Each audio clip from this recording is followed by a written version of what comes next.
Hello বন্ধু, অনেক বিপদে পড়ে তোর কল দিছি রে। আমার কিছু টাকা লাগতো, খুব বিপদে আছি।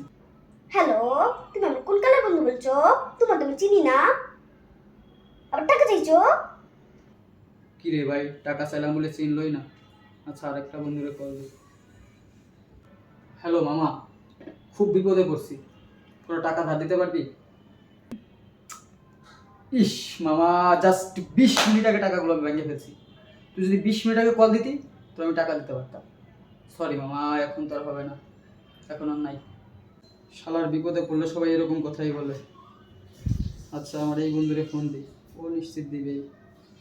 হ্যালো মামা, তোর কাছে একটা জিনিস চাইবো, না বলতে পারবি না মামা, খুব বিপদে পড়ে কল দিছি। কিছু টাকা ধার লাগতো মামা, দিতে পারবি? এই 1 সপ্তাহ পর দিয়ে দেবো, প্লিজ না বলিস না। খেলার টাকার জন্য আমার বউ আমার আব্বা করে ডাকছে, আর তুই আমার কাছে টাকা চাস? শালা সব ফকিন্নি যা, শালা আমিও গরিব হইছি আর দেশও হাল করছে।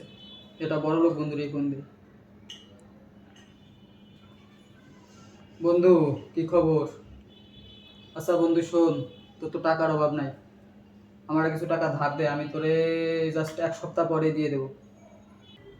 এই তো মামা। আরে মামা, তুই তো জানিস যে আমার টাকার অভাব নাই, টাকায় তো আমার কুরকুরোয়।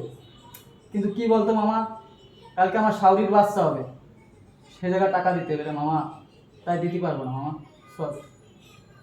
না, কেউ তো দিল না, মনে হয় না কেউ দিবে। আচ্ছা, আমার বান্ধবীর একটু কল দিই, বান্ধবী শেষ ভরসা।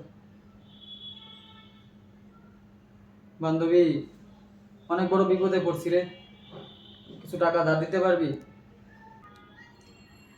তুই ছেলে মানুষের মেয়ে মানুষের কাছে টাকা ধার চাস?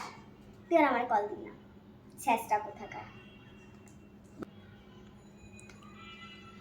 শালা বিপদে পড়লে বোঝা যায় মানুষ কেমন, প্রয়োজনের সময় কেউ পাশে থাকে না।